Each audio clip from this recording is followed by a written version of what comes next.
इस हॉल में मौजूद समाज विज्ञान एवं कला परिषद के अध्यक्ष, कार्यकारिणी के सभी सदस्य और हमारे शिक्षक मित्र और सभी छात्र और छात्राओं, जैसा कि आप लोगों को पता ही है कि आज का जो टॉपिक है उसका शीर्षक है उर्दू जुबान, गज़ल और गालिब। और थोड़ा सा बड़ा टॉपिक है और मेरी औकात से बढ़कर है, लेकिन मैं कोशिश करूंगा कि इसके साथ जस्टिस हो सके, क्योंकि रात दिन गर्दिश में है सात आसमां, हो रहेगा कुछ न कुछ घबराएं क्यों। तो चाहे कितना भी उन्वान कठिन हो, लेकिन उसके साथ जस्टिस करने की कोशिश करेंगे। और इसको इसलिए भी केवल गालिब पे ही अगर बात होती तो इतना आप लोगों की समझ में आता नहीं, जब तक कि हम उसकी पूरी की पूरी रवायत को, पूरी की पूरी परंपरा को समझ नहीं पाते हैं, तब तक गालिब को समझना थोड़ा सा दुश्वार है। और इसलिए इसका जो शीर्षक रखा है उर्दू जुबान, गज़ल और गालिब, क्योंकि अक्सर ये देखा गया है, हिंदुस्तान में एक परसेप्शन बन रहा है कि उर्दू जो है मुसलमानों की ज़ुबान है और दूसरा कि उर्दू एक विदेशी ज़ुबान है। लेकिन ऐसा है नहीं। उर्दू एक तो भारतवर्ष की ज़ुबान है, भारतवर्ष की भाषा है, और दूसरा उर्दू जो है हम सब की भाषा है। जिसमें मैं आप लोगों से बातचीत कर रहा हूँ, ये वही भाषा है, हिंदुस्तानी भाषा, उर्दू भाषा, जिसमें आप लोगों से ये गुफ्तगू या ये बातचीत हो रही है। तो ऐसा नहीं है कि ये कोई अलग से कोई ज़ुबान हो। और जहाँ तक बात भाषाओं की है और भाषाओं को मजहब के साथ जोड़े जाने की है, ये काम 1857 के आसपास अंग्रेज़ों ने शुरू किया था, जब उन्होंने भारतवर्ष में फूट डालो और राज करो की नीति अपनाई। तो उन लोगों ने हर उस चीज़ का फ़ायदा उठाया जो यहाँ की विविधता थी, तो उसमें उन्होंने भाषाओं को भी शामिल किया और ये एक मिथ फैलाया कि उर्दू जो है मुसलमानों की भाषा और हिंदी जो है हिंदुओं की भाषा है। और फिर ये हम सब लोग धीरे धीरे पीढ़ी दर पीढ़ी स्वीकार करते चले गए। एक मीर का शेर है कि हम हुए तुम हुए कि मीर हुए, सब उसकी जुल्फ के असीर हुए। असीर माने गुलाम। तो जो अंग्रेज़ों ने फैला दिया हम उसी को मानते चले गए, और एक जो गुलामी और गुलामी की मानसिकता है, उन्हीं चीज़ों को हमने अपने रस्म रवायत का हिस्सा बना लिया। हर ज़ुबान को मजहब की ज़रूरत होती है, लेकिन किसी मजहब की कोई ज़ुबान नहीं होती है। जैसे इस्लाम मजहब है तो उसकी जो पूजा पाठ की या कर्मकांड की जो भाषा है वो अरबी भाषा है। इसी तरीके से हिंदुओं के जो पूजा पाठ की, कर्मकांड की या उसकी भाषा है वो संस्कृत भाषा है। लेकिन दोनों भाषाओं के साथ बड़ी ज्यादती हुई है कि संस्कृत को हमने ये मान लिया कि वो केवल पूजा पाठ और कर्मकांड की भाषा है, जबकि मुश्किल से 3 या 5% जो है वो पूजा पाठ और धार्मिक रिचुअल से जुड़ी हुई है। बाकी पुराना जो गणित है, आयुर्वेद है, ज्योतिष है, विज्ञान है, टेक्नोलॉजी है, वो सारी की सारी संस्कृत भाषा में है। तो मेरा कहने का ये मतलब है कि भाषा जो है मजहब की नहीं होती, लेकिन मजहबों को ज़रूर भाषा की ज़रूरत होती है। और किसी भी भाषा को, चाहे वो हिंदी हो, अंग्रेजी, उर्दू, संस्कृत, वो इस पूरे के पूरे विश्व को देखने का एक पर्सपेक्टिव देती है, एक नया नज़रिया हम लोगों को प्रदान करती है। तो मैं तो व्यक्तिगत तौर से किसी भाषा का विरोधी नहीं हूँ, क्योंकि कोई भी भाषा जब हम सीखते हैं तो वो दुनिया को देखने का एक नया नज़रिया प्रस्तुत करती है। दूसरा, जैसे आप लोग देखोगे कि उर्दू जो है भारतवर्ष की भाषा थी, और भारत की जो भाषा थी उसमें भी ये मुग़लों के आने के बाद अस्तित्व में आई। और मुग़लों की जो ज़ुबान थी वो कोर्ट लैंग्वेज वो फ़ारसी थी। तो हिंदुस्तान का हर पढ़ा लिखा और समझदार आदमी उन दिनों फ़ारसी ही पढ़ता था। यहाँ तक कि जो ज़मीन जायदाद से जुड़े हुए कायस्थ और खत्री लोग हैं वो लोग फ़ारसी पढ़ते थे। जो कश्मीरी पंडित हैं उनकी भाषा फ़ारसी थी। और अगर आज भी आप वहाँ जाएंगे, जो ईरान का दूतावास है, तो ईरान के दूतावास में एक फ़ोटो लगी हुई है, उसका नाम है मुंशी नवल किशोर शर्मा। क्योंकि मुंशी नवल किशोर शर्मा जो थे वो लखनऊ में एक प्रेस चलाते थे, और भारतवर्ष में छपने वाली जितनी भी पर्शियन भाषा में और पर्शियन स्क्रिप्ट में जो किताबें छपती थी वो मुंशी नवल किशोर शर्मा की प्रेस से छपती थी। और इतनी किताबें फारसी में प्रकाशित हुई जितनी कि खुद ईरान में नहीं हुई। ईरान में जितनी हुई उससे ज़्यादा हिंदुस्तान में प्रकाशित हुई। इसलिए उन लोगों ने रिस्पेक्ट देने के लिए उनकी फ़ोटो अपने दूतावास में लगा रखी है। दूसरा, जैसे एक पश्चिमी वो है, क्या नाम बोलते हैं उनका, एक पश्चिमी दार्शनिक है, उसका नाम है लुडविग विंटिंगस्टीन। विंटिंगस्टीन में भाषाओं पे और गणित पे बड़ा काम किया है, और उसका ये कहना है कि limit of our language is limit of our world. क्योंकि इस दुनिया को जिस भी दृष्टि से हम देखते हैं, और ये दुनिया जिस तरीके से हमारे दिमाग में इमेज के रूप में, कल्पना के रूप में या विचारों के रूप में आती है, वो भाषा के माध्यम से आती है। तो जो भाषा है, अगर हमारी भाषा लिमिटेड है तो हमारा जो वर्ल्ड का परसेप्शन है वो भी लिमिटेड है। दूसरा, उर्दू भाषा के बारे में एक अगली करना मैडम, ये उर्दू में लिखने वाले कुछ ऐसे साहित्यकार हैं जो हिंदू हैं बाय बर्थ, जैसे मुंशी प्रेमचंद हैं। फिराक गोरखपुरी का नाम आप लोगों ने सुना होगा, उनका वास्तविक नाम है रघुपति सहाय फिराक। गोपीचंद नारंग हैं, कृष्णचंद्र हैं, और राजेंद्र सिंह बेदी हैं। तो ये जुबान जो है किसी धर्म मजहब से जुड़ी हुई नहीं थी, बल्कि बहुत सारे जो हिंदू मजहब में पैदा हुए उन लोगों ने भी उर्दू जुबान में लिखा है, और ऐसा लिखा है कि मतलब वो विश्व स्तरीय है। इसीलिए एक उसने कहा कि एक हाथ में है शंकर की गुलजारे नसीम, दूसरे हाथ में चकबस्त की रामायण है। क्या गजब करते हो मुसलमान की जुबां कहते हो, अपनी ही सीता को वनवास दिया करते हो। शंकर जो थे वो दया शंकर हैं, लखनऊ के रहने वाले, और वो उर्दू में लिखते थे, और उर्दू में उनकी एक प्रसिद्ध मसनवी है जिसका नाम है गुलजारे नसीम। दूसरे हाथ में चकबस्त की रामायण है। इनका वास्तविक नाम है ब्रज नारायण। चकबस्त इनका तखल्लुस है, पेन नेम है, और इन्होंने उर्दू भाषा में रामायण लिखी है। तो उर्दू में भी लिखने वाले जो हैं वो जो भारत की जो मिली जुली संस्कृति है वो हिंदी में भी और उर्दू में भी व्यक्त हुई है। उर्दू भाषा को समझने के लिए थोड़ा सा हम लोगों को जो भारतवर्ष का एक तसव्वुर है, भारतवर्ष की जो परिकल्पना है, उसको जानना और समझना जरूरी है। क्योंकि जैसे आजकल हम मॉडर्न एज में ये कहते हैं कि अमेरिका और कनाडा जो है कंट्री ऑफ इमिग्रेंट्स हैं, अप्रवासियों का देश। अमेरिका का जो मूल निवासी थे वो सारे ख़त्म हो गए, यूरोपियन, और कनाडा में आप देखोगे पंजाब से और भारतवर्ष से और बहुत सारे जगहों से लोग जाके बसे हैं। तो इसी तरीके से अमेरिका और कनाडा की तरह भारतवर्ष भी जो था अपने पिछले लगभग 10,000 सालों से एक तरीके से ये अप्रवासियों का देश है। और यहाँ पे बहुत पुराने समय से शक, हूण, कुषाण, आर्य, अनार्य बहुत सारे लोग निरंतर आते गए। और फिराक गोरखपुरी का एक शेर है कि सरजमीने हिंद पर आवामे आफाक के फिराक काफिले आते गए और हिंदुस्तान बनता गया। मतलब लोग आते गए और हिंदुस्तान बनता गया। और पहले कुछ समय पहले तक ये माना जाता था कि जो द्रविड़ हैं वो द्रविडियन जो हैं हिंदुस्तान के मूल निवासी हैं। लेकिन अब वो थ्योरी भी खारिज हो गई है, और उसका एक बहुत ज़बरदस्त प्रमाण मिला है। अफ़गानिस्तान बलूचिस्तान के बॉर्डर पर एक जगह है बलूचिस्तान के पास, और वहाँ पे जो कम्युनिटीज़ रहती हैं वो ब्राह्वी भाषा बोलती हैं। और वो ब्राह्वी भाषा जो है आज के ज़माने की तमिल से मिलती जुलती है। तो आप लोग देखोगे कि कहीं कहाँ दक्षिण भारत में तमिलनाडु और वहाँ की जो भाषा है वो बलूचिस्तान के बॉर्डर पर एक कबीला बोलता है ब्राह्वी।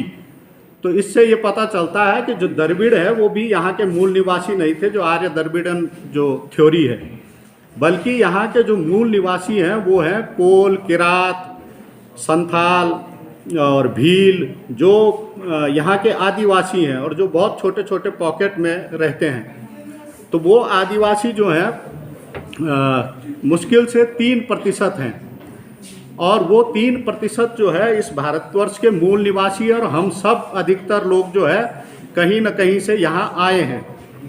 और अगर आप ज्योग्राफी देखेंगे भारतवर्ष की, तो हिंदुकुश पर्वत से लेकर और बंगाल तक एक बिल्कुल फर्टाइल लैंड है, नदियाँ हैं, अलग अलग तरीके की ऋतुएं हैं, अलग अलग तरीके से मौसम बदलता है।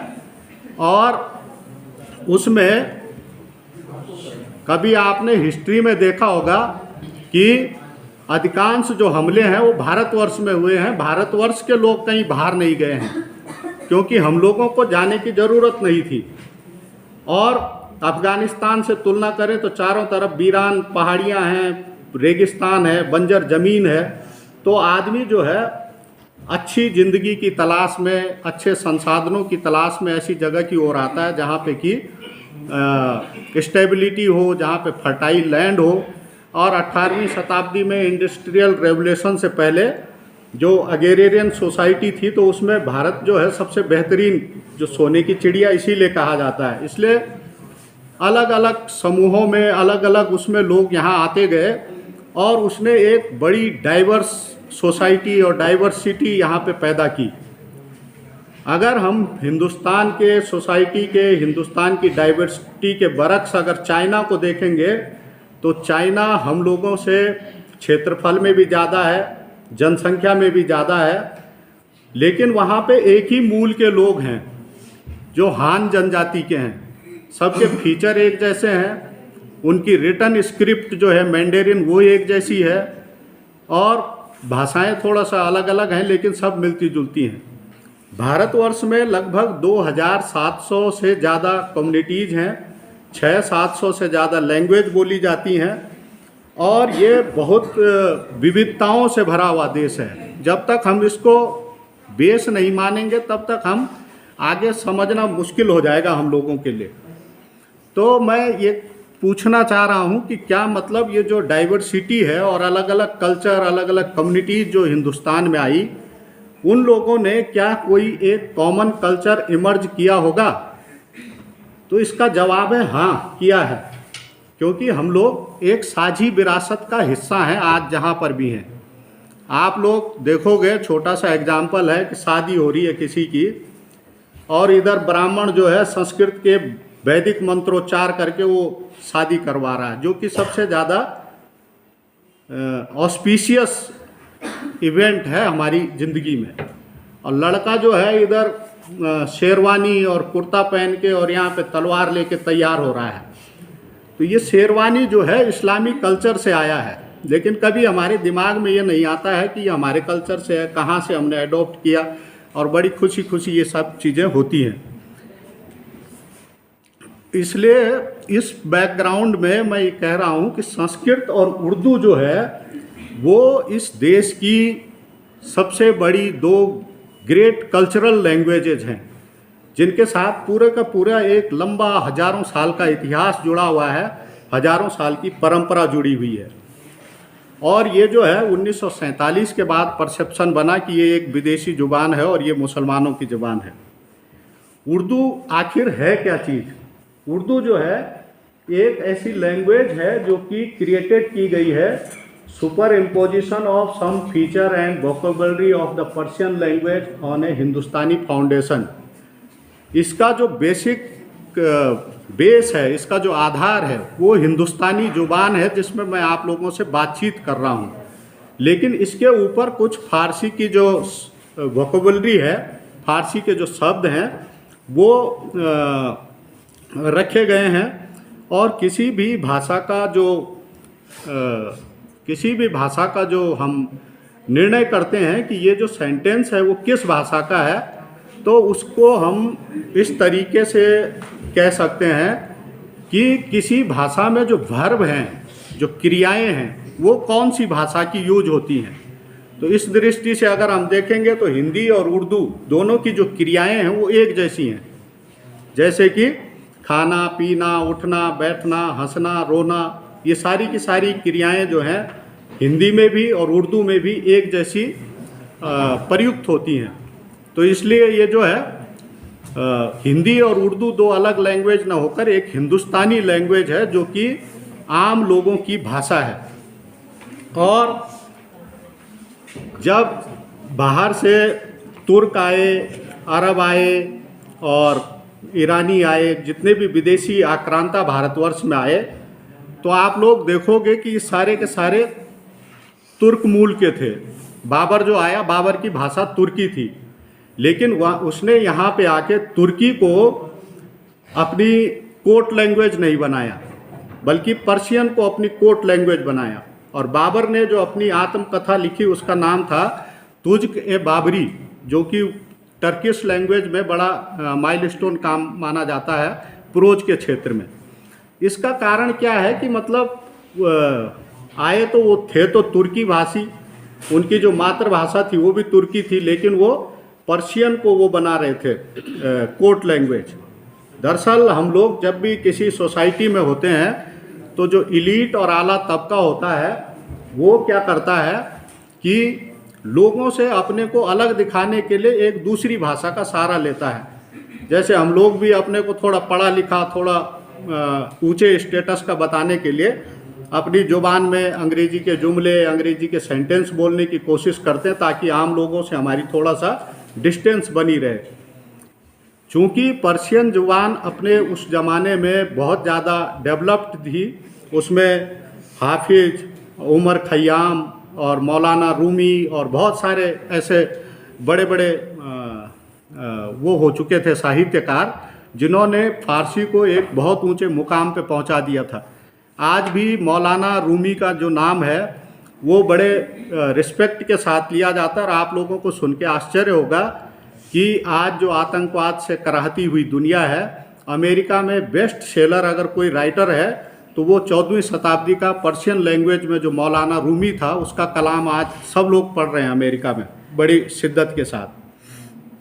तो ये जो उर्दू डेवलप हुई, ये जो हिंदुस्तानी है, ये हिंदुस्तानी बेसिकली जो है वो उसकी ज़ुबान है, शहरों की ज़ुबान, अर्बन लैंग्वेज।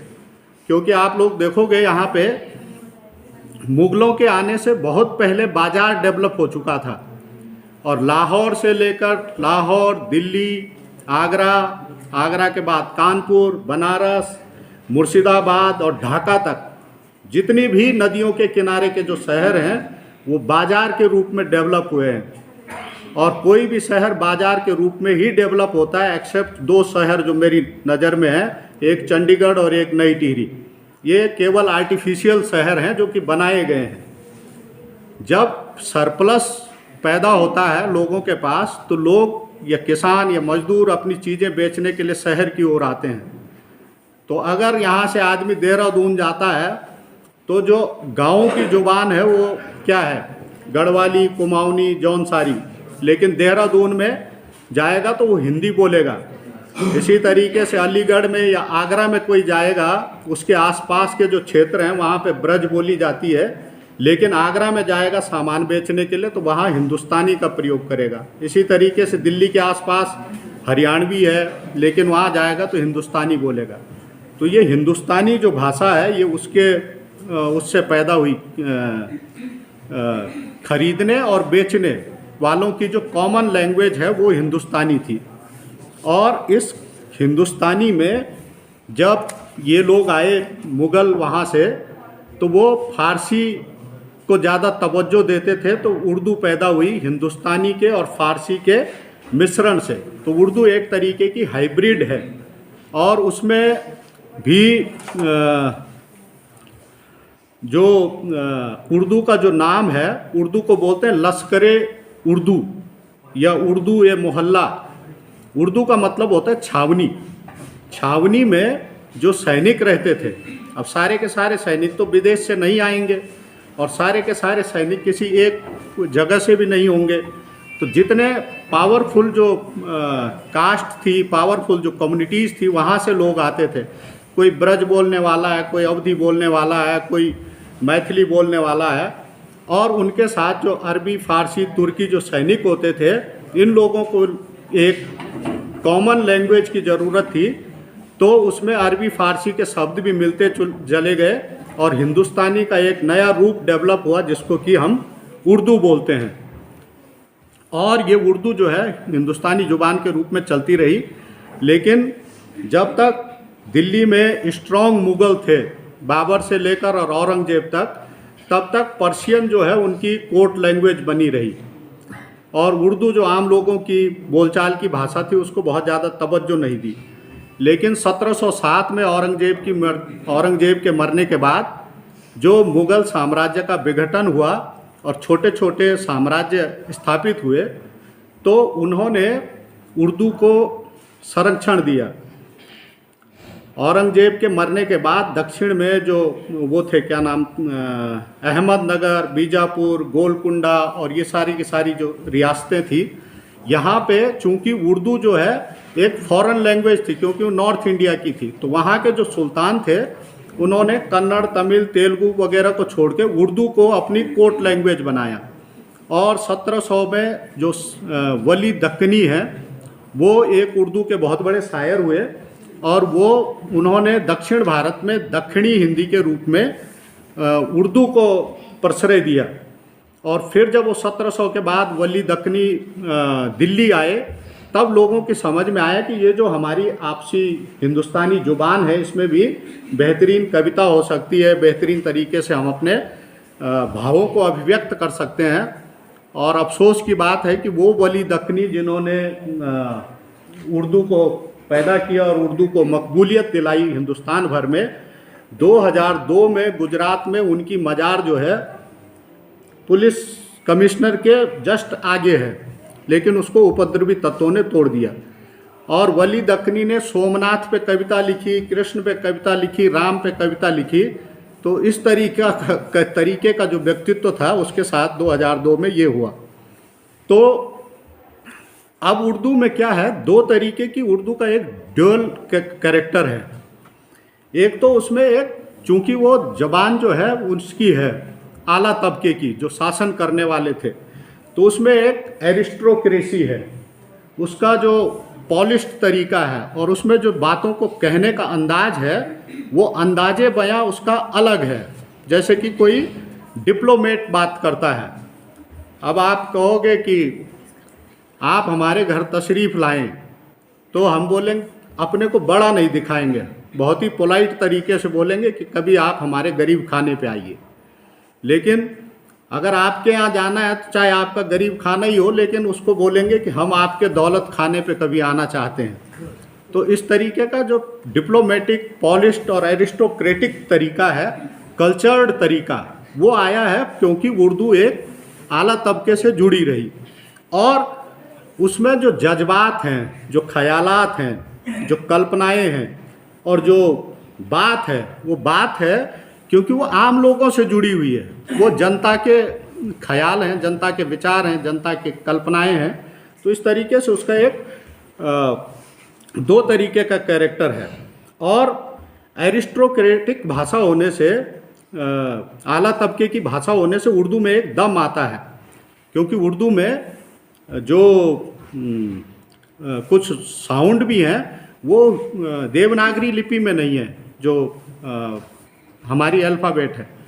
जैसे उसमें शत्रुघ्न सिन्हा जब बोलेगा खामोश, तो वो खामोश नहीं है जो हिंदी का खा है, क्योंकि वो खे है जो हलक से पैदा होता है, ये हलक की जुबान है। तो वो जब बोलता है खामोश तो एक दम पैदा करता है। तो इस तरीके की जो उर्दू में खासियत है।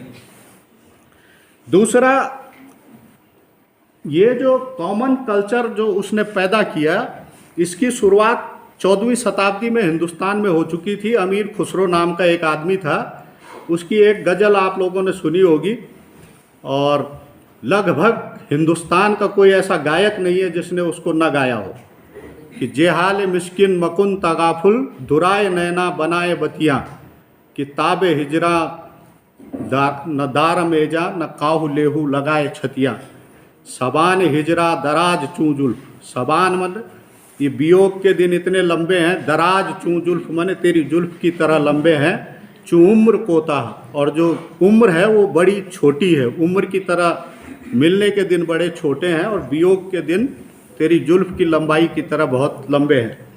तो इसमें आप लोग देखोगे कि एक मिसरा जो है पर्शियन है और एक मिसरा हिंदी का है, कि जेहाल मिस्किन मकुन तगाफुल, ये पर्शियन है, जेहाल मिस्किन मकुन तगाफुल दुराए नैना बनाए वतियाँ, ये हिंदी का है। तो इस तरीके से एक इंटरमिंगलिंग या मिक्सचर शुरू हो चुका था 14वीं शताब्दी से ही। और फिर उसके बाद अगर आप 16वीं सेंचुरी में आएंगे तो जो अकबर का दरबारी कवि था अब्दुल रहीम खान खाना, उसने इसी परंपरा को आगे बढ़ाया और उसने संस्कृत और हिंदी को मिक्स किया। संस्कृत, एक लाइन संस्कृत में और दूसरी कविता की हिंदी में, कि एकिस्मिन दिवावसान समय मैं था गया बाग में, का चित्र कुरंग बाल नयना गुल तोड़ती थी खड़ी। तो एकिस्मिन दिवावसान समय ये संस्कृत का है, मैं था गया बाग में ये हिंदी का है।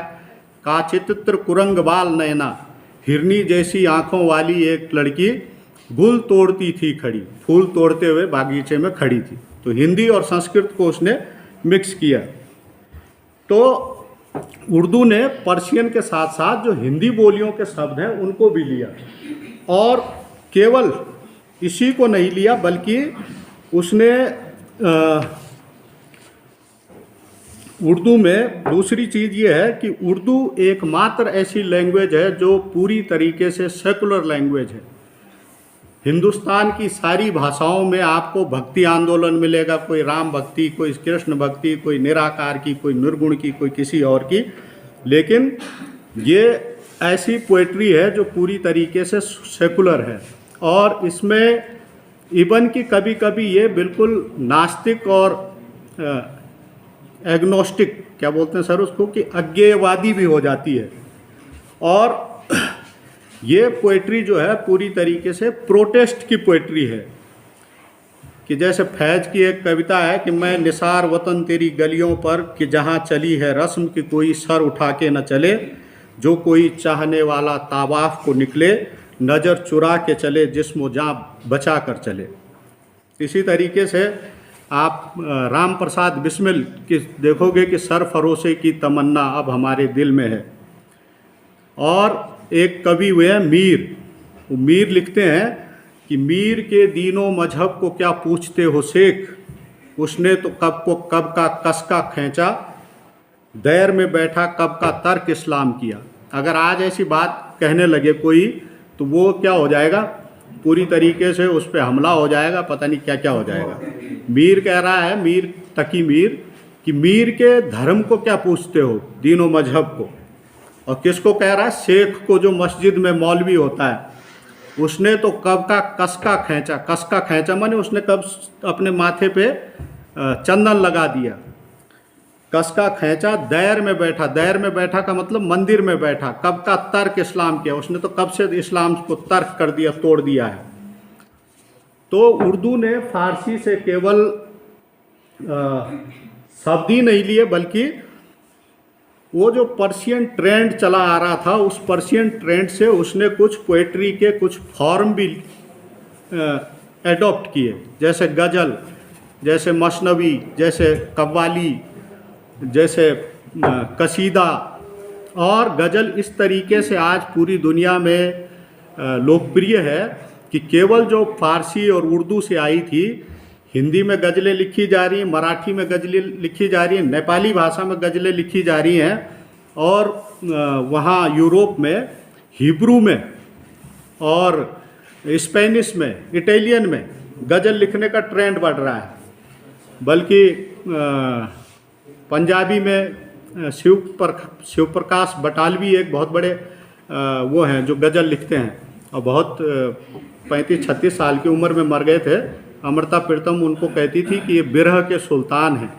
इसी तरीके से गढ़वाली में आप लोगों ने एक गाना सुना होगा नरेंद्र सिंह नेगी का, कि तेरा ख्यालू की दुनिया में डूब्यूँ रहूँ मैं, तो ख्याल आई तो लटूली फूली गैन। तो ये पूरा गज़ल के फॉर्म में है लिखा हुआ।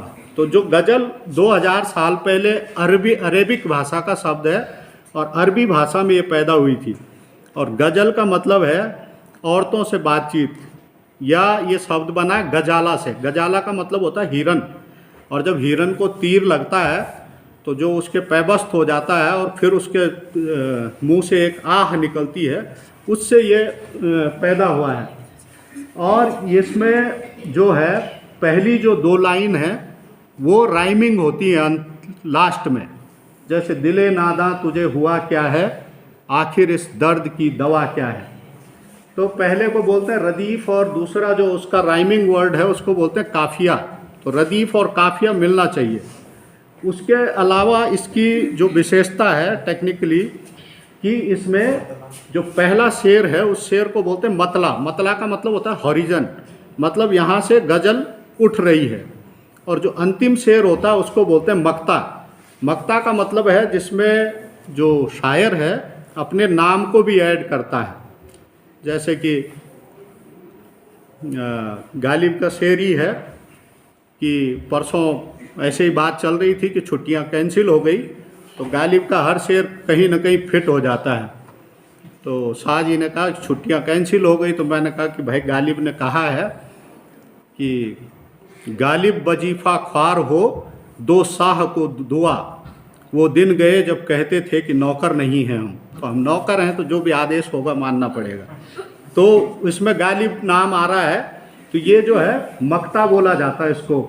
और इसके प्रत्येक शेर जो है अपने से अलग होते हैं। जैसे पद में तो ये है कि एक सेंट्रल थीम होती है जो हिंदी में लिखे हैं लोगों ने कि मैया मोरी मैं नहीं माखन खायो, भोर भयो गैयन के पाछे मधुबन मोही पठायो, मैया मोरी मैं नहीं माखन खायो। हर लाइन के बाद वो जो सेंट्रल थीम है वो चलती रहेगी। लेकिन गज़ल में प्रत्येक शेर एक दूसरे से अलहदा होता है, उसका पहले वाले शेर से कोई मतलब नहीं है।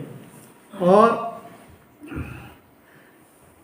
दूसरे तीसरे चौथे पांचवें जितने भी शेर होंगे उसमें पहली लाइन से फिर वो काफिया मिलेगा नहीं। काफिया जो है पहले ही जो मतला है उससे मिलेंगे, और प्रत्येक कपलेट जो है वो एक दूसरे से अलग होगा।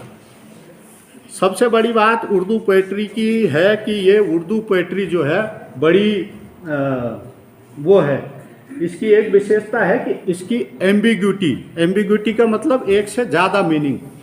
अंग्रेजी वाले लोग जानते हैं 1980 में एक न्यू क्रिटिसिज्म में विलियम एम्सन पैदा हुए, उन्होंने लिखा 7 टाइप ऑफ एम्बिग्यूटी। लेकिन उर्दू पोएट्री में 100 टाइप्स की एम्बिग्यूटी आप लोगों को मिलेगी।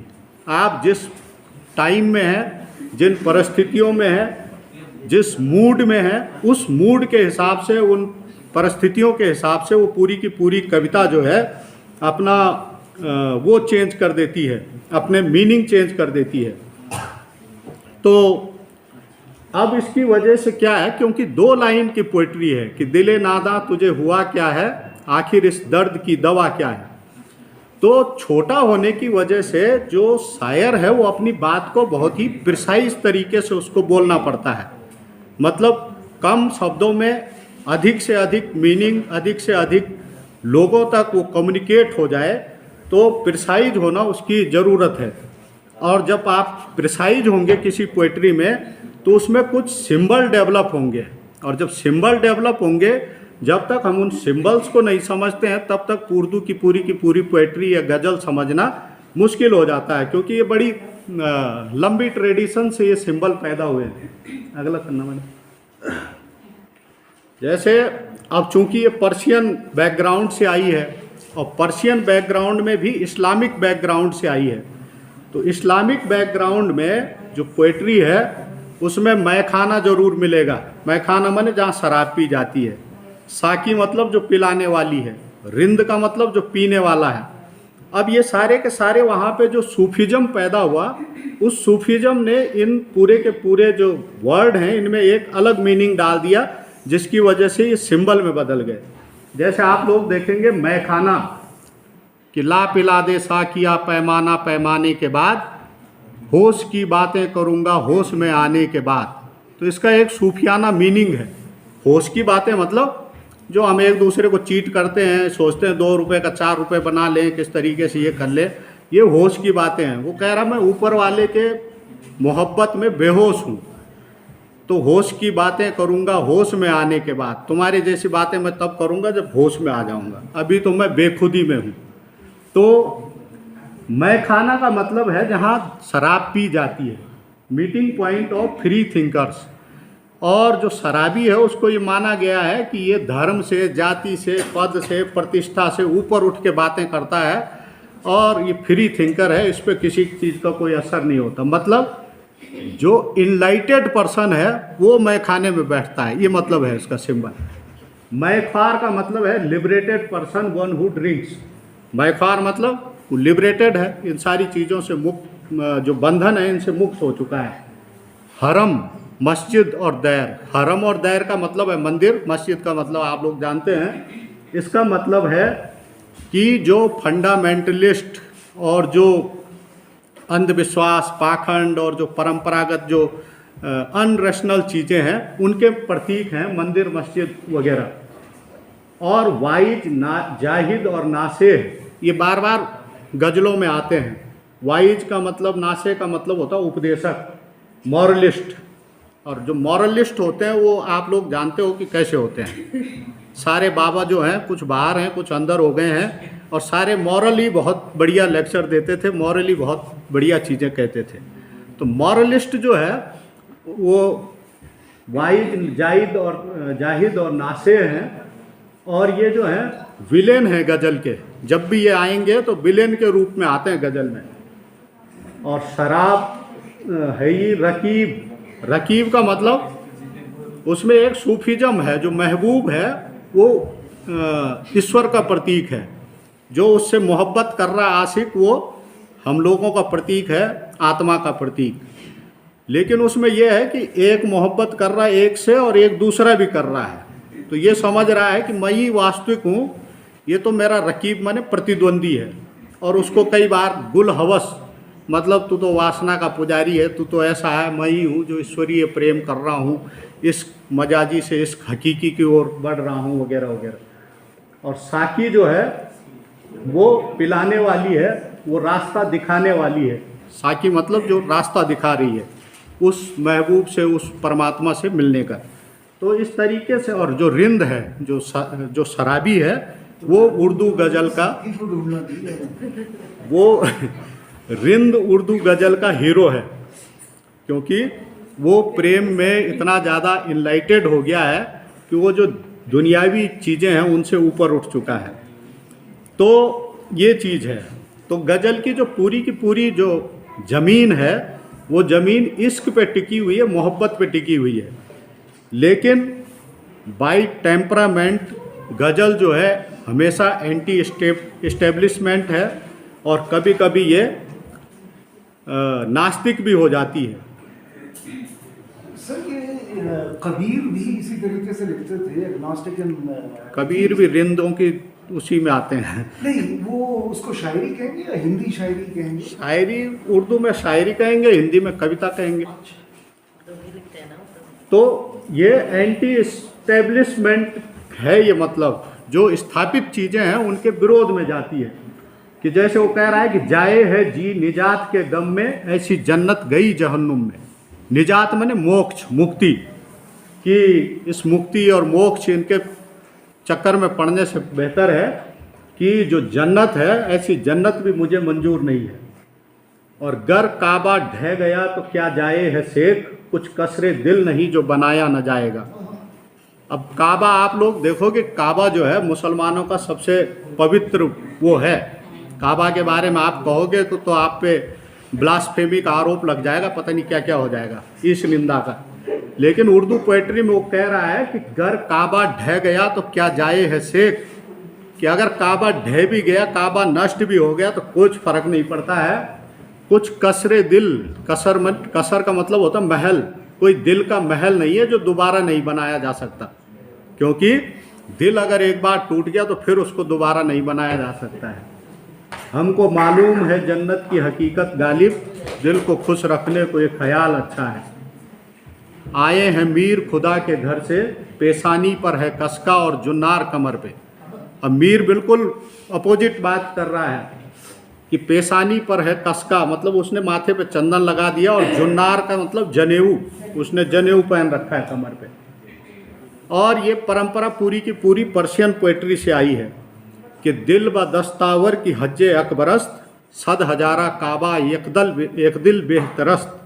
इसका मतलब है कि जो हज है मुसलमानों के 5 ही वो माने गए हैं, 5 चीज़ें करनी है उनको। एक तो नमाज पढ़नी है, ज़कात देनी है, और 2-3 चीज़ें और हैं, और ईमान लाना है, और एक कलमा पढ़ना है, और उसके अलावा किसी को मानना नहीं। और 5वां है कि अगर तुम कभी कामयाब हो जाओ अपने पैसे से तो फिर एक बार हज ज़रूर जाना है। और उस हज में जाके क्या करना है, वो हज जो है उसकी ज़िंदगी में सबसे पवित्र और सबसे कीमती चीज़ है। लेकिन वो हज अगर शुक्रवार के दिन आए, जुम्मे के दिन, तो उसको बोलते हैं हज ए अकबर, मतलब महानतम वो हज। जैसे कि हम हिंदुओं में एक बार त्रिवेणी पे जाके नहा लें तो बड़ी अच्छी चीज़ है, वैसे ही उनके लिए, और वो भी अगर शुक्रवार के दिन हज हो जाए तो फिर वो हज अकबर है, मतलब महान वो है। तो कह रहा है कि दिल ब दस्तावर की हज अकबरस्त, सद हजारा काबा एक दिल बेहतरस्त। और काबा के बारे में एक कहानी आती है कि काबा पे एक बार बिजली टूटी थी और काबा नष्ट हो गया था। वो कह रहा सद हजारा, 1000 बार उस पर बिजली टूट जाए, टूट फूट जाए, नष्ट हो जाए, कोई फर्क नहीं पड़ता, दोबारा बन जाएगा। दिल ब दस्तावर, लेकिन किसी का दिल तोड़ना जो है वो सबसे खराब बात है। तो इस तरीके की जो पोएट्री है, और कभी कभी ये जो गज़ल है ये सोशियो इकोनॉमिक पॉलिटिकल कंसर्न को भी व्यक्त करती है, रिफ्लेक्ट करती है। और ये इनइक्वलिटी के बारे में, इनजस्टिस जो सोसाइटी में हो रहा है उसको भी व्यक्त करती है। लेकिन व्यक्त कैसे करेगी, अपनी इस्किया जो ज़मीन है उसी पे रहते हुए, ऐसे नहीं कि सीधे सीधे बोल देगी कोई। जिन्हें प्यास उन्हें कम से कम, जिन्हें प्यास कम उन्हें दम बदम, जिन्हें प्यास उन्हें कम से कम, जिन्हें प्यास कम उन्हें दम बदम, मेरे साकिया तेरे मैकदे का निजाम है या मजाक। तो क्या कह रहा हो, जो इनइक्वलिटी है हमारी सोसाइटी में, भाई जो पूंजीपति है उनको बेल आउट पैकेज मिल रहा है, वो बैंक से कर्जा लिया, उसको डकार गया तो उसका कर्जा जो है नॉन परफॉर्मिंग एसेट में डाला जा रहा है, और 80% भारतीय जनता आज जो है सरकारी राशन पे जिंदा है। तो जिनको प्यास है उन्हें तो कम से कम दिया जा रहा है, और जिनको प्यास कम है उन्हें ज़्यादा से ज़्यादा दिया जा रहा है। ये कैसा निज़ाम है, ये कैसी जमहूरियत है, इसको कह रहा है। लेकिन अगर वैसे नॉर्मली देखोगे तो लगेगा कि दारू पीने की बात कर रहा है, कि जिसको प्यास कम है उसको ज़्यादा से ज़्यादा पिलाओ, जिसे प्यास कम है उसको। तो ये उसका मतलब अपने उसके हिसाब से वो अपना मीनिंग चेंज कर देता है।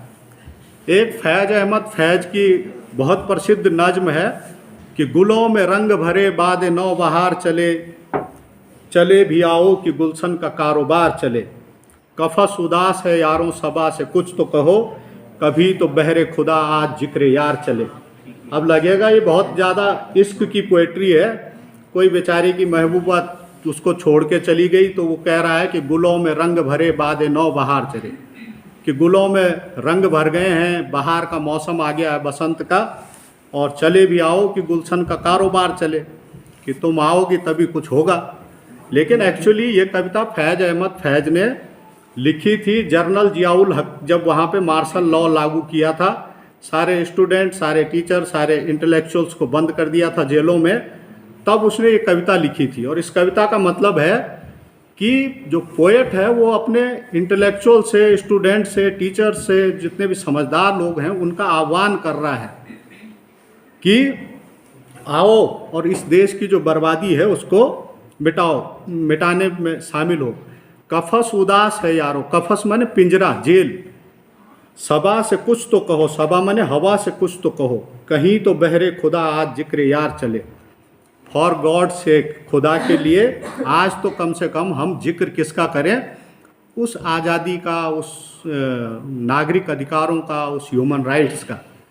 और इसी पे और इसके अलावा एक और फैज़ ने लिखी थी कि लाजिम है कि हम भी देखेंगे, और वो इतनी प्रसिद्ध उसकी कविता है जिसको कि इकबाल बानो ने पाकिस्तान के एक मैदान में गाया था लोगों के सामने, और गाने के तुरंत बाद पाकिस्तान की जेल में बंद कर दिया था फैज़ अहमद फैज़ को भी और इकबाल बानो को भी। और लास्ट में वो कहता है कि मकाम राह में फैज़ कोई जंचा ही नहीं, जो कुए यार से निकले तो सुएदार तक चले। अब वैसे देखो इश्क में तो ये है कि मकाम हमको कोई जंचा ही नहीं, कोई मंजिल हमको जंची नहीं रास्ते में।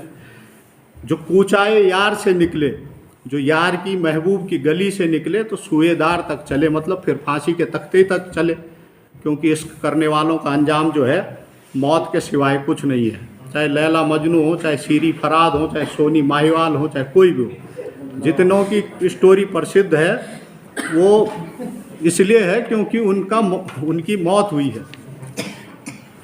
तो ऐसा नहीं है कि केवल ये मोहब्बत, इश्क और आशिक और महबूब और इसी की बात करती है।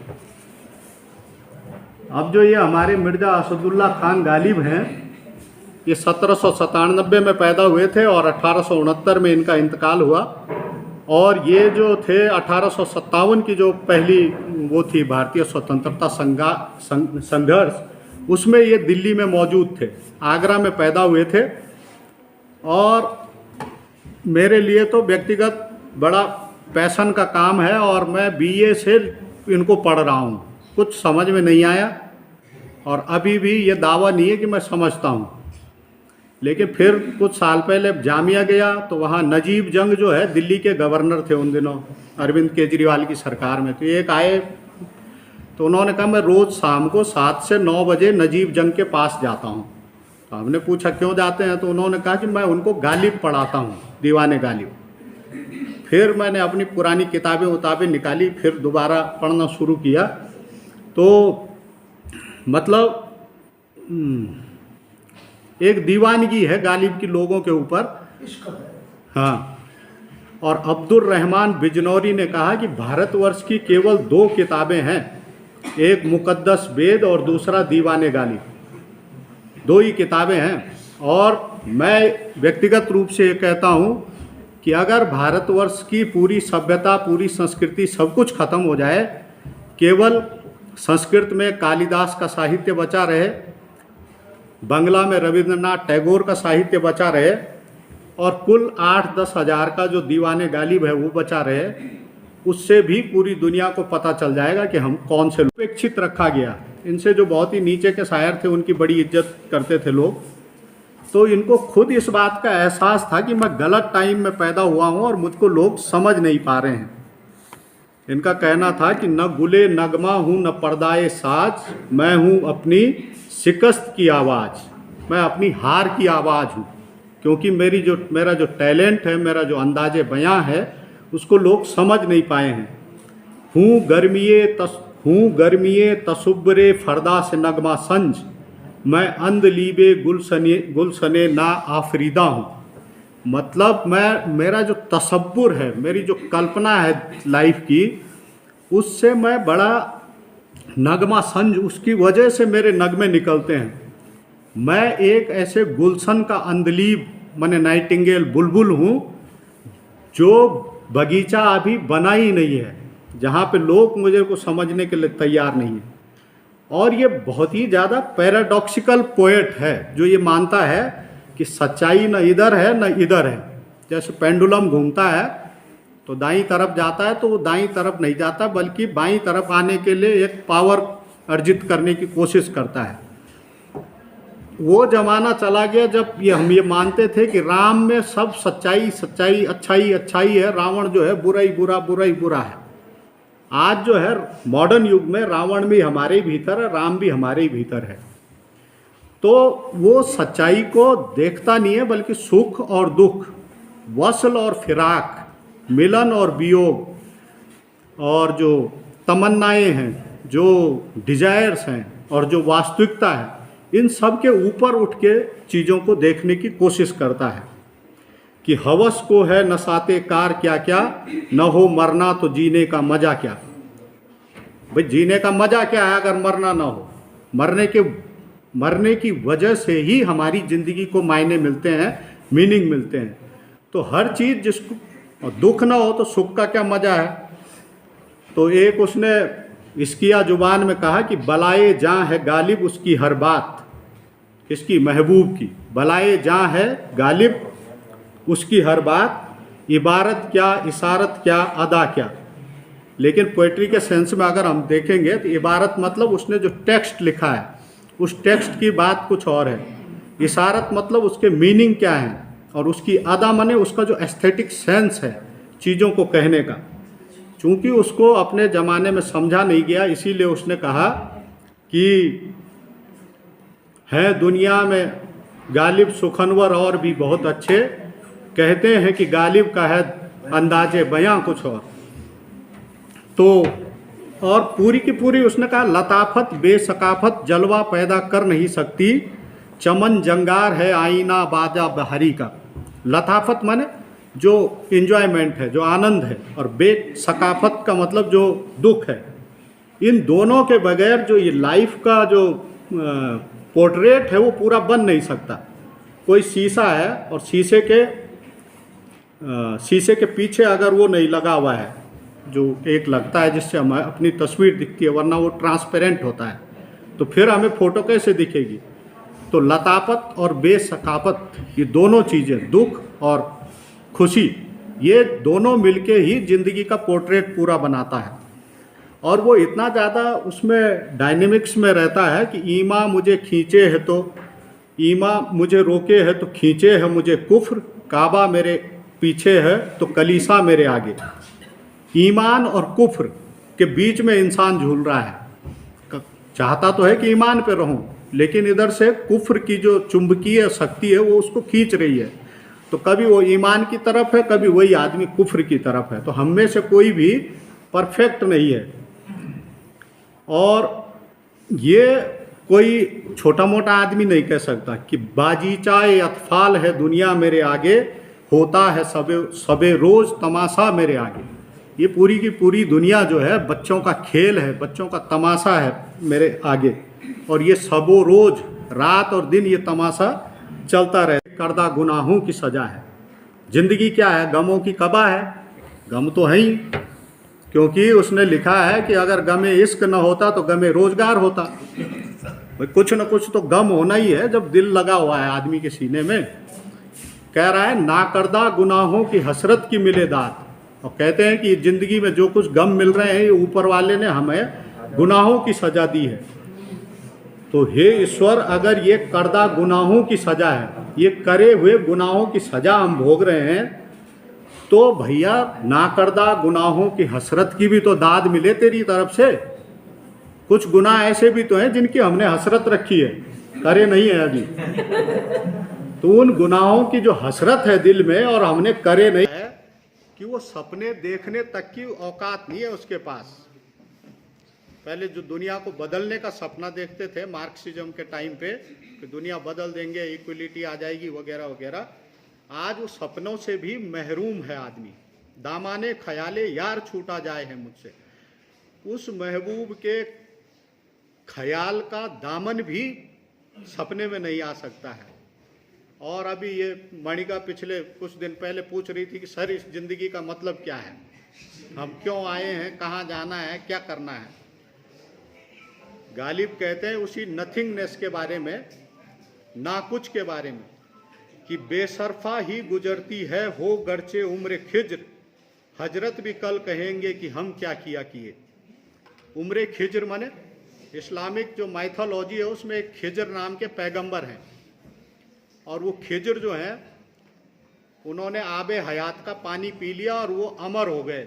जैसे हिंदुओं में अश्वस्थामा अमर हैं, कृपाचार्य अमर हैं, हनुमान अमर हैं, ऐसे ही खिज्र अमर हैं वहाँ। गालिब कह रहा है कि बेसरफा ही गुजरती हो गरचे उम्र खिज्र, अगर खिज्र की भी उम्र मिल जाए तब भी ये जिंदगी बिना मतलब के ही गुजर जाती है, बेसरफा गुजरती। क्योंकि हम में से कोई इब्ने मरियम हुआ करे कोई, मेरे दुख की दवा करे कोई, कोई है जो नहीं है हाजतमंद, किसकी हाजत रवा करे कोई। हम में से कोई इब्ने मरियम तो है नहीं, ईसा मसीह का पुत्र, सब अपने अपने दर्द से परेशान है। और कौन है जिसको किसी दूसरे की हाजत में ज़रूरत नहीं है, सभी हम में से ज़रूरतमंद हैं। और आदमी इतना लाइफ इतनी मीनिंगलेस हो गई है, जिसको कि नथिंगनेस बोलते हैं, कि कोई भी हमारे सामने सपना नहीं है, कुछ किसके लिए जी रहे हैं, और पूरी मैकेनिकल हो गई।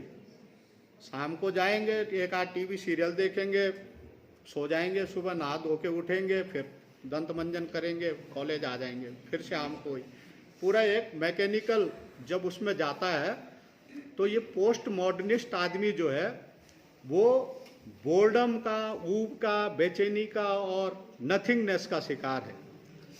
और अकेलापन इतना ज़्यादा हावी है कि हर आदमी अपने में ही है। तो उसने कहा कि रहिए अब ऐसी जगह चलकर जहाँ कोई न हो, हम सुखन कोई न हो, हम नवा कोई न हो, बेदरो दीवार का एक घर बनाया चाहिए, कोई हमसाया न हो और कोई पासबा न हो, पड़िए गर बीमार तो कोई न हो तीमारदार, और अगर मर जाइए तो नौहा ख्वां कोई न हो। इस ऐसी स्थिति हो गई कि बीमार भी पड़ जाएं तो मैं चाह रहा हूँ कोई इलाज करने वाला न हो, और अगर हम मर जाएं तो कोई रोने वाला न हो। लेकिन इसके बावजूद गालिब जो है आदमी को एक कॉन्फिडेंस देती है उसकी पोएट्री, कि दायम पड़ा हुआ तेरे दर पर नहीं हूं मैं, दायम माने बेकार, दायम पड़ा हुआ तेरे दर पर नहीं हूं मैं, खाक ऐसी जिंदगी पे कि पत्थर नहीं हूं मैं, या रब जमाना मुझे मिटाता है किस लिए, लोहे जहां पे लिखा हरफे मुकर्रर नहीं हूं मैं। मतलब है कि ये कोई ट्रंप की और पुतिन की और शी जिनपिंग की दुनिया नहीं है कि जहां हम खाली पत्थर की तरह यूज किए जाते रहे। दायम पड़ा हुआ तेरे दर पर नहीं हूं मैं, खाक ऐसी जिंदगी पे कि पत्थर नहीं हूं मैं, या रब जमाना मुझे मिटाता है किस लिए, मुझे जमाना किस लिए मिटा रहा है, लोहे जहां पे लिखा, इस लोहे की दुनिया पे लिखा हुआ कोई ऐसा हर्फ नहीं हूं मैं, कोई ऐसा अक्षर नहीं हूं कि जिसे डस्टर से लेकर मिटा दिया जाए। मतलब मेरी भी कोई, इस पूरे संसार में मेरे अस्तित्व में भी कुछ न कुछ मीनिंग है। दरअसल गालिब की कविता जो है हम लोगों को अपने आप से मिलने का मौका देती है, और इस कविता की सबसे बड़ी विशेषता यह है कि ये मीनिंग का और इमेजिनेशन का, मीनिंग का और तखय्युल का एक डेमोक्रेसी प्रदान करती है। एक ईरानी राइटर की किताब आई थी, imagination of, democracy of imagination, कल्पना का लोकतंत्र। तो गालिब एब्स्ट्रैक्ट के कवि हैं, वो किसी चीज़ को सीधे सीधे नहीं कहते हैं। जैसे वो कह रहे हैं कि काव काव ये जानीहा ये सख्त तन्हाई न पूछ, सुबह करना शाम का लाना है जुए शीर का। तन्हाई इतनी ज़्यादा है, अकेलापन इतना ज़्यादा है, आप कल्पना करो कि कोई अपने परिवार को, अपने परिवेश को छोड़कर जापान में पड़ा हुआ है, कोई कुवैत में पड़ा हुआ है, कोई कहीं पड़ा हुआ है। क्या हो गया? हेलो सर, सुन लो, और नहीं सुनना है तो बाहर जाओ सीधा उठ के, ऐसा हल्ला मत करो, हमें दिक्कत हो सुनने में। तन्हाई इतनी ज़्यादा है और इतनी मतलब सॉलिड है कि आप कल्पना करो कि कोई अपने परिवेश से कटा हुआ, अपने बीवी बच्चों से कटा हुआ, कोई बात करने वाला नहीं है, कोई जापान में है, कोई कनाडा में, कोई कहीं है। अब तो जो जब से हम कॉस्मोपॉलिटन हुए हैं, तो पूंजीवाद की सबसे बड़ी विशेषता है कि लोगों को अपने परिवेश से विस्थापित होना ही होना है, इसके बगैर चारा नहीं है। और वो कह रहा है कि काव काव ये जानीहा ये सख्त तन्हाई न पूछ, जान लेने वाली सख्त तन्हाई है, कि सुबह करना शाम का लाना है जुए शीर का। जुए शीर का मतलब दूध की नदी। एक शीरी और फरहाद की कहानी है। शीरी जो है एक सुल्तान की लड़की थी, फरहाद एक ऐसे ही था, और वो उससे मोहब्बत करता था फरहाद शीरीन से, और रोज़ उसके महल के नीचे खड़ा हो जाता था। सुल्तान को पता चला कि ये जो है मेरी बेटी से मोहब्बत करता है, तो इसको तो दंड मिलना चाहिए। तो उसने फरहाद को कहा कि ठीक है तुम शादी कर सकते हो इससे, लेकिन मेरी एक शर्त है। उसने कहा क्या शर्त है? उसने कहा महल के बाहर ही पहाड़ देख रहे हो, तो इस पहाड़ को काट के एक नहर लानी है इस तरफ मेरे महल के सामने, और उसमें पानी नहीं लाना है, दूध की नदी लानी है। फरहाद बेचारा लग गया उसको काटने में, क्योंकि दीवाने तो जुनूनी होते ही हैं और वो परिणाम की चिंता नहीं करते हैं। तो वो कह रहा है कि सुबह करना शाम का लाना है जुए शीर का। सुबह से शाम इतना टाइम है, इसको काटना ऐसा है जैसे दूध की नदी बहा के लानी हो। इतनी कठिन है तन्हाई को काटना। और आजकल आप लोगों ने देखा होगा कि सबसे बड़ी जो गलत फहमी है वो मिसकम्युनिकेशन से पैदा हो रही है, क्योंकि घर में पति की बात पत्नी नहीं समझ रही, पत्नी की पति नहीं समझ रहा है, टीचर की बात स्टूडेंट नहीं सुन रहे, स्टूडेंट की हम नहीं सुन रहे हैं, पिता की पुत्र नहीं सुन रहा, पुत्र की पिता नहीं सुन रहा है। गालिब कहते हैं कि या रब वे न समझे हैं न समझेंगे मेरी बात, या रब वे न समझे हैं न समझेंगे मेरी बात, दे दिल और उनको या मुझको जुबां कुछ और। या तो भाई उनका दिल बदल दे कि हमारी बात समझ सके, या दे फिर मुझको जुबां कुछ और, या मेरे को जुबां ऐसी दो जो वो समझ सके। ये मिसकम्युनिकेशन खत्म हो किसी तरीके से। तो यही सब है इसमें। और बड़ी मतलब फिलोसफिकल कविता है कि कतरे में दजला दिखाई न दे और जुज में कुल, खेल बच्चों का हुआ दीदाए बीना न हुआ। कतरा माने बूंद, दजला नदी का नाम है। कतरे में अगर हमको नदी या समंदर न दिखाई दे, और जुज में कुल, जुज का मतलब संपूर्ण, जुज का मतलब अंश, और कुल का मतलब संपूर्ण। अगर एक जर्रे में अगर हमको पूरा ब्रह्मांड नहीं दिखाई देता है, और एक बूंद में अगर समंदर नहीं दिखाई देता है, तो ये हमारी गलती है। खेल बच्चों का हुआ दीदाए बीना न हुआ, ये बच्चों का खेल नहीं है। तो जो बड़ा पोएट होता है वो बियॉन्ड द रियलिटी की बात करता है, और ये उसके बड़ेपन की निशानी है। क्योंकि नॉलेज ऑफ अब्सेंस, इसका मतलब knowledge of absent of knowledge नहीं है। और अब तो साइंटिस्ट भी ये मान रहे हैं कि जितना हम जानते हैं वो कुल जानने का 2-3% है, मैक्सिमम 98% तो ब्लैक मैटर है, ब्लैक एनर्जी है, पता नहीं क्या क्या है जिसको हम कुछ भी नहीं जानते हैं। तो ये आदमी जो है उसको कह रहा है, जो बियॉन्ड द रियलिटी है उसकी तरफ इशारा कर रहा है कि इसरते कतरा है दरिया में फना हो जाना। ये बढ़िया शेर है, आप लोगों की तवज्जो चाहेंगे। इसमें जो मेटाफर का प्रयोग किया है उसकी तरफ थोड़ा सा ध्यान देना कि इसरते कतरा है दरिया में फना हो जाना, दर्द का हद से गुजरना है दवा हो जाना। इसरते माने ऐश्वर्य, क्लाइमैक्स। किसी बूंद का क्लाइमैक्स क्या है कि वो समंदर में फना हो जाए, क्योंकि जब तक हम फना नहीं होंगे, अपने ईगो को फना नहीं करेंगे, तब तक हम बका माने प्राप्ति नहीं कर सकते किसी चीज की। इसरते कतरा है दरिया में फना हो जाना, दर्द का हद से गुजरना है दवा हो जाना। तुझसे किस्मत में मेरी सूरते कुफले अबजद, था लिखा बात के बनते ही जुदा हो जाना। इसका मतलब समझ लो। इसमें सूरते कुफले अबजद, कोई नहीं। एक चीज है कि हम किसी को चाहते हैं, लेकिन जैसे ही बात बनती है हम जुदा हो जाते हैं। तो कह रहा है कि तुझसे किस्मत में मेरी सूरते कुफले अबजद। सूरते कुफले अबजद, उस जमाने में ऐसे ताले बनने शुरू हो गए थे जिन तालों में जैसे आजकल भी होते हैं 000 मिला दो तो खुल जाता है, या कोई भी नंबर मिला लो तो खुल जाता है।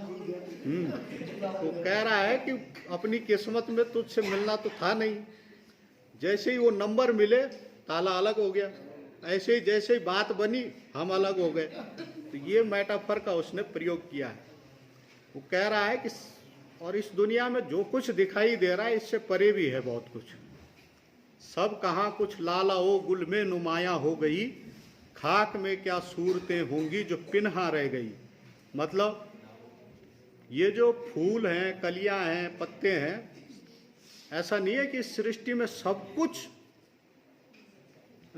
मैनिफेस्ट हो गया है, सब कुछ का प्रकटीकरण नहीं हो गया है। सब कहाँ कुछ लाला ओ गुल में नुमाया हो गई, जो मैनिफेस्ट हुआ है वो सबका नहीं हुआ है, कुछ हुए हैं, लेकिन खाक में क्या सूरतें होंगी जो पिन्हा रह गई। खाक मैंने जो ब्लैक में खाक में कुछ ऐसी चीजें हैं, बहुत सी ऐसी चीजें हैं जो पिन्हा माने छुपी हुई रह गई हैं। इसी को गीता में वो कह रहा है श्री कृष्ण कि अव्यक्तादीनि भूतानि व्यक्त मध्यानि भारत, अव्यक्ता निधनान्येव तत्र का परिवेदना। अव्यक्तादीनि भूतानि, जितने भी ये मैटर दिखाई दे रहे हैं ये अव्यक्त से आए हैं, जिसको कि हम जानते नहीं हैं। व्यक्त मध्यानि भारत, ये जो मैनिफेस्टेशन है चीज़ों का, मैटर का, ये मध्य में है और इसके बाद फिर इनको अव्यक्त में खो जाना है। तो जिसको आज क्वांटम फिजिक्स कह रहे हैं कि वो दुनिया ही अलग है स्मॉल पार्टिकल्स की, जहाँ हम कुछ भी नहीं जानते हैं। तो एक बड़ा कवि वहाँ हार्ट से पहुँचता है, साइंटिस्ट वहाँ पे ऑब्जर्वेशन से पहुँचता है और ऑब्जेक्टिव तरीके से स्टडी करके पहुँचता है, ये अपने सब्जेक्टिव तरीके से पहुँचता है। तो ये कह रहा है, आपकी कुछ तस्वीरें हैं, मैं आपको दिखा देंगे लास्ट में। वो कहाँ की है, वो बताएं। एक और कह रहा हूँ सर, एक और बता रहा हूँ कि मैं अदम से भी परे हूँ वरना गाफिल बारहा, मेरी आहे आतिशी से बाले अन्न का जल गया। मैं और आदमी देखो आप कितना गरीब, कितना दरिद्र, कितना लाचार है कि उसके पास इमेजिनेशन की भी पावर नहीं है। आप लोगों ने अवतार पिक्चर देखी होगी, एलियंस पे बहुत सारी मूवी देखी होंगी, तो क्या क्या इमेजिनेशन कर रहे हैं हम, जो वहाँ होंगे कैसे होंगे, नाक पतली हो जाएगी या आँखें बड़ी बड़ी हो जाएंगी और पाँव उसके भी हैं, कलर हरा हो जाएगा और पूँछ हो जाएगी। मतलब इमेजिनेशन जो है, रियलिटी जो हम देख रहे हैं उससे ज़्यादा बढ़कर हम इमेजिन भी नहीं कर सकते हैं। गालिब कह रहा है मैं अदम से भी परे हूँ। अदम उस जगह का नाम है जहाँ कुछ नहीं है। मतलब ये यूनिवर्स है और ये कायनात जब से बनी है, बहुत सारे स्टार, बहुत सारे ऐसे हैं कि जो उस दिन बन गए थे और कितनी 80,000 मील पर सेकंड की प्रकाश की गति है, लेकिन वो लाइट आज तक हम तक नहीं पहुंची जब से ये यूनिवर्स बना है। तो आप लगा लो कि यूनिवर्स का साइज कितना बड़ा है। और अब तो मल्टी यूनिवर्स की बात है कि एक ही यूनिवर्स नहीं है, एक ही सोलर सिस्टम नहीं है, बल्कि बहुत सारे यूनिवर्स हैं। इस यूनिवर्स में जिंदगी रहती है, दूसरे यूनिवर्स में मौत रहती है। वो कह रहा है कि मैं न इसमें हूँ, न उसमें हूँ, न उसमें हूँ, न उसमें हूँ, मैं अदम से भी परे हूँ जहाँ कुछ नहीं रहता। तो कुछ नहीं रहता का मतलब तुम तो रह रहे हो वहाँ, फिर क्यों कह रहे हो वहाँ कुछ नहीं रहता। मतलब मैं पता नहीं कहाँ रहता है। मैं अदम से भी परे हूँ वरना गाफिल बारहा, इस गफलत में मत रहो, मेरी आहे आतशी से बाले अनका जल गया। अनका एक माइथोलॉजिकल बर्ड है जो आकाश की बुलंदियों पे चलता है और वो अब है नहीं। तो इसलिए एक मुहावरा है कि दुनिया से शराफत अनका हो गई है, मतलब अनका पक्षी की तरह विलुप्त हो गई है। उस अनका पक्षी के जो वो हैं बाल, वो मेरी आह से जल गए। मतलब आह जो है कितनी दूर से भी भरी जाए, अगर आह में दम होगा तो वो पर्टिकुलर प्लेस पे पहुंच जाएगी। डॉक्टर हर्ष नेगी जी नेगी जी के लिए एक और है कि आह को चाहिए एक उम्र असर होने तक कौन जीता है यहाँ तेरी जुल्फ के सर होने तक। लेकिन आह को एक उम्र चाहिए, एक लंबा टाइम चाहिए असर होने तक। समय तो नहीं देते सर। कौन जीता है यहाँ तेरी जुल्फ के सर होने तक। सर का मतलब है फतेह करना। सर का मतलब है, जैसे हम बोलते हैं कि फलाने ने एवरेस्ट सर कर लिया, तो वैसे तो फतेह करना मतलब पा लेना, लेकिन जोर जबरदस्ती तो कोई किसी को भी पा सकता है। लेकिन सर करना का मतलब है उसमें बड़ा टाइम लगने वाला है। और अब जो है हम लोगों ने सब्र तो छोड़ ही दिया है। अब तो इंस्टेंट कॉफ़ी चाहिए, इंस्टेंट मैगी चाहिए, इंस्टेंट का ज़माना है। गालिब कह रहे हैं आशिकी सब्र तलब और तमन्ना बेताब, दिल का क्या रंग करूं खून जिगर होने तक। तो हर जगह एक पैराडॉक्स मिलेगा, एक तरफ सब्र है, दूसरी तरफ बेताबी है। आशिकी सब्र तलब और तमन्ना बेत। तमन्नाएं तो कहती है क्या क्या पालूं, क्या क्या पालूं, अभी पालूं, जबकि पाने के लिए एक सब्र बहुत जरूरी है। और अगले उसमें कहता है कि दामे हर मौज में है हल्काए सदका में निहंग, देखिए क्या गुजरे है कतरे के गुहर होने तक। इसका मीनिंग थोड़ा टफ है। दाम माने जाल। हम सब एक कतरे की तरह इस दुनिया में आते हैं। हम सब कतरे हैं और खुशकिस्मत हैं कि यहाँ पे हैं। इसके लिए हमको ऊपर वाले की इनायत का शुक्रिया करना चाहिए। दामे हर मौज में है हल्काए सदका में निहंग। इस समंदर में, इस दुनिया में दाम माने जाल बिछा के बैठे हुए हैं। हल्काए सदका में निहंग। निहंग का मतलब होता है मगरमच्छ। और मगरमच्छ का जब मुंह खोलता है हल्का, तो ऊपर से सीपी की तरह दिखाई देता, वाइट होता ना वैसे। तो कह रहा है कि नीचे दाम माने मौज है, लहरें उठ रही हैं, उन लहरों में बहुत सारे मगरमच्छ हल्का खोल के बैठे हुए हैं। देखिए क्या गुजरे है कतरे के गुहर होने तक। कतरा माने बूंद, गौहर माने मोती। अब कोई एक आदमी जो है वो सीप के मुंह में पड़ेगा, मोती बनेगा। मैक्सिमम तो यहाँ हल्का किसने खोल रखा है, मगरमच्छों ने। तो ये सब ऊपर वाले का वो है सारा का सारा खेल। इसलिए उसने पहले ही कह दिया कि ये बाजी चाहे अतफाल है दुनिया मेरे आगे, होता है सबो रोज तमाशा मेरे आगे। ये दुनिया जो है एक तरीके से, अब तो साइंटिस्ट भी कह रहे हैं कि ये एक कंप्यूटर स्टिमुलेशन की तरह है दुनिया, इसमें रियलिटी कुछ भी नहीं है सारा। और ये सारी की सारी जो दुनिया है हम सब की डिजायर से बनी हुई दुनिया है। और मेरी डिजायर, आपकी डिजायर, इनकी डिजायर, इनकी सब टकरा रही हैं। और जो हम कहते हैं फ्री विल, और पूरी उसी की होगी जिसकी विल के साथ एक थर्ड जो फोर्स है उसकी विल मिलेगी, उसकी तो पूरी होगी, बाकी की ऐसे ही खत्म होने के लिए अब सख्त है। और लोग कहते हैं कि गालिब प्रेम के कवि हैं, नेगी जी वगैरह सारे लोग। तो गालिब प्रेम के कवि नहीं है, बल्कि प्रेम के अभाव के कवि हैं। तब तो हम चलेंगे, तब हम चलेंगे। क्योंकि इंतजार इंतजार इंतजार, तमन्ना, ख्वाहिशें, ये सब हैं उसकी पोइट्री में। मिलने की बात कहीं नहीं है कि फिर न इंतजार में नींद आए न उम्र भर, आने का वादा कर गए जो वो ख्वाब में। अगर ख्वाब में भी आने का वादा किया है, वास्तविक तो करेगा ही नहीं कोई, लेकिन ख्वाब में भी किया है, तो फिर उम्र भर इंतजार में सोए नहीं। और काशिद के आते आते खत एक और लिख रखूं। काशिद माने जो पहले पुराने जमाने में चिट्ठी ले जाता था। काशिद के आते आते खत एक और लिख रखूं, मैं जानता हूं जो वो लिखेंगे जवाब में। मैं तो जानता ही हूं कि उन्होंने मना करना है। हम तो भाई जानते हैं कि वो मना करेंगे, लेकिन जब तक वो लेटर ले जाने वाला वापस आता तब तक दूसरा लिखेंगे। तो खत लिखेंगे गरचे कोई मतलब न हो, हम तो आशिक हैं तुम्हारे नाम के। अगर तुम्हारा नाम ही लिख देंगे तो वही बहुत है लेटर में।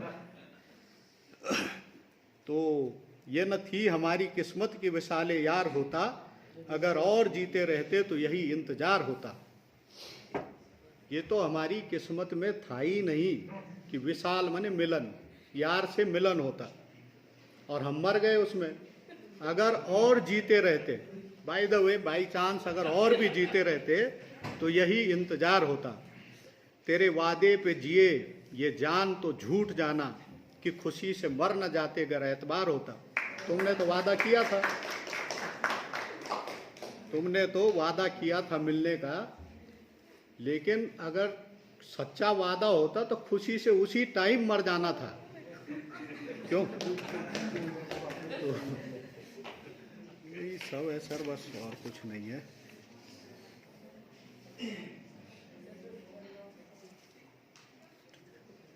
है तो बहुत कुछ, सारा गालिब तो नहीं सुना सकता मैं, लेकिन गालिब को पढ़ने की गुजारिश आप लोगों से करूंगा, क्योंकि गालिब ने अपनी कविता में ऐसे मतलब निकृष्ट, खत्म, बेकार वर्ड में ऐसे मीनिंग भरे हैं। है का कोई मतलब है, और है, और यदि, सही। एक गजल है उसकी 8-10 लाइन की कि मुझको तुझसे इश्क नहीं वैसत ही सही, तेरा इश्क, कुछ इस तरीके।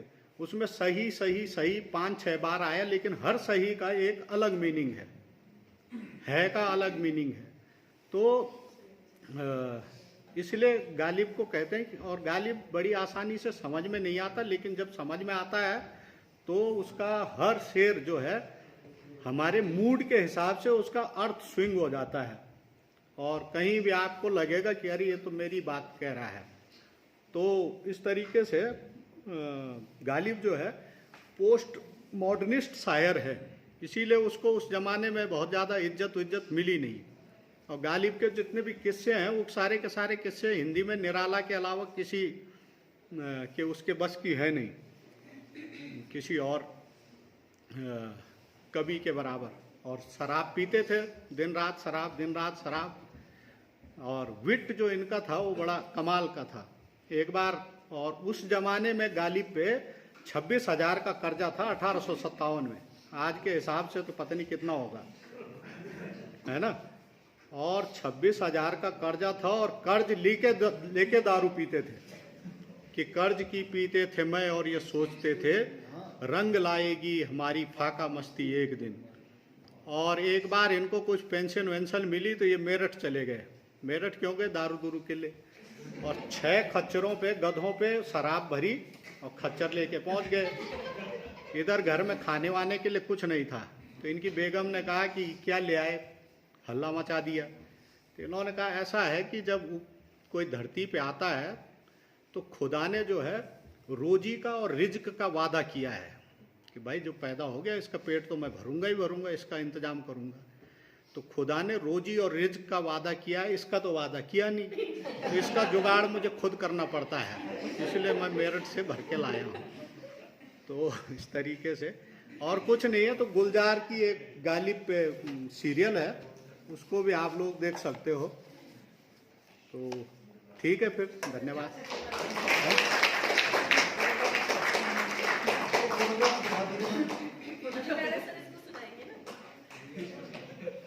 ख्वाहिशें तो ऐसी हैं कि ख्वाहिशों की कोई दुनिया ही ख्वाहिशों की है, और ख्वाहिश पूरी हो। हजारों ख्वाहिशें ऐसी कि हर ख्वाहिश पे दम निकले, बहुत निकले मेरे अरमान लेकिन फिर भी कम निकले। मोहब्बत में नहीं है फर्क जीने और मरने का, उसी को देख कर जीते हैं जिस काफिर पे दम निकले। और एक और सुना देता हूँ कि भाई जो महबूब है ना वो खुदा है हमारा। और उर्दू पोएट्री का मतलब, हमारी तो बात कोई करेगा अगली पीढ़ी वाला। तो वो कह रहा है कि खुदा के डर से तुम्हें खुदा नहीं कहता, किसको? अपने महबूब को। खुदा के खौफ से तुझको खुदा नहीं कहता, वरना शाने खुदा, लुत्फे खुदा, कहरे खुदा तुम हो। खुदा के 3 काम ही है बस। शान है खुदा की, यहाँ इतने सुंदर चेहरे बैठे हुए हैं, इतनी सुंदर दुनिया है, झील है, नदी, पहाड़, ये सब, जिस इनकी ऐसी शान है, और जिसने इन सबको बनाया उसकी शान कैसी होगी, उसकी खूबसूरती कैसे होगी। तो शान खुदा की है, लुत्फ है खुदा। छोटी मोटी चीज मिलने पे हमको बड़ा लुत्फ आता है, लेकिन जिसने इस सबको बनाया अगर वो मिल जाए तो लुत्फ की कोई सीमा नहीं आनंद की। कहरे खुदा, कहर भी खुदा से बढ़कर किसी का नहीं है। ये चाय का गिलास है, अगर वो न चाहे तो इसको मैं होठों पे तक नहीं ला सकता, इसी बीच में हो जाएगी कहानी खत्म। और जो हमारा महबूब है उसकी भी शान निराली है, क्योंकि उसमें खुदा दिखता है? लुत्फ़े खुदा, उससे मिलके हमें दुनिया की परवाह ही नहीं रहती, टाइम कब कट जाता है पता नहीं चलता। और कहरे खुदा मैंने उसने टेढ़ी नज़र से अगर देख लिया तो हमारे लिए तो दुनिया खत्म हो गई उसी दिन।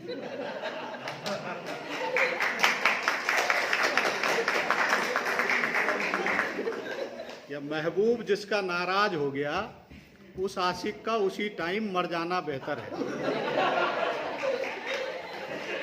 तो कैसे चलेगा तो गालिब कह रहा है कि खुदा के वास्ते न काबे से पर्दा हटा जालिम, खुदा के वास्ते काबे से न पर्दा हटा जालिम, कहीं ऐसा न हो कि वहां भी वही काफिर सनम निकले। जो काबा है, जो ईश्वर का जो संगे अस्वद जो पत्थर है, एक ढका रहता है ना, तो मतलब ये इकोनॉमिक्स में, मैथ्स में और चीज़ों में होता होगा कि 1 और 1 2 हो जाते हैं, और जो स्मगलर टाइप के लोग हैं, गुंडे, तस्कर, बदमाश, वहाँ 1 से 1 और 1 11 भी हो जाते हैं, और 1 2 का 4 भी हो जाता है। लेकिन लिटरेचर में और प्रेम में 1 और 1 ही होते हैं। 2 बूंद है मिल गई तो 1 ही तो हुई, 1 से ज़्यादा होगी। तो वो जो है खुदा से मिलना है, वो पूरा का पूरा जो तसव्वुफ है, उसका फिलॉसफी जो उसकी है।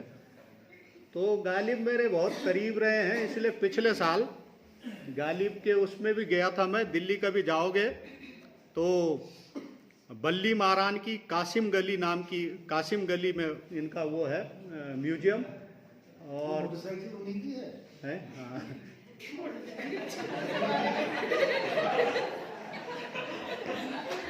तो पिछले साल गया था मैं वहाँ, तो अपना तो काबा भी हो गया, काशी जाना भी हो गया जब गालिब के यहाँ चले गए। तो ठीक है, फिर धन्यवाद।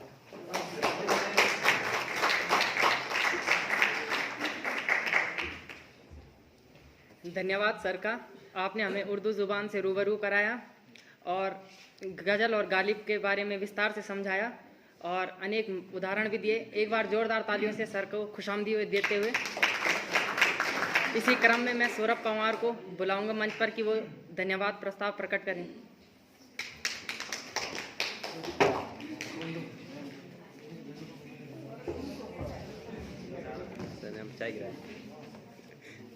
सर्वप्रथम मैं धन्यवाद करना चाहूँगा मेरे सहपाठी अभिषेक का कि उन्होंने मुझे मंच पर धन्यवाद व्यक्त करने हेतु बुलाया, तथा मैं धन्यवाद करना चाहूँगा संजीव नेगी सर का कि उन्होंने हमें उर्दू जुबान गज़ल और गालिब पर आज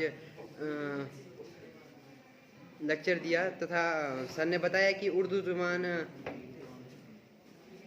तथा सर ने हमें उर्दू जुबान के बारे में बताया, तथा सर ने बताया कि हर मज़हब की एक ज़ुबान होती है लेकिन ज़ुबान की कोई मज़हब नहीं होती, तथा सर ने बताया कि दुनिया को देखने का नज़रिया हमें उर्दू ज़ुबान बताती है, तथा सर ने हमें साहित्यकारों का चित्रण कराया। और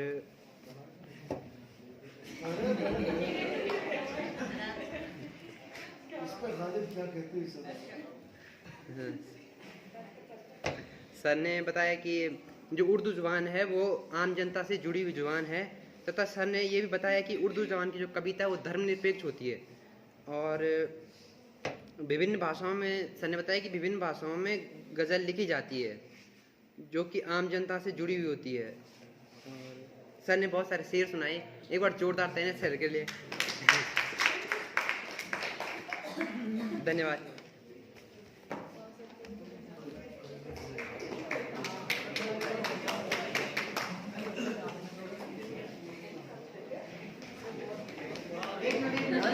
हाँ,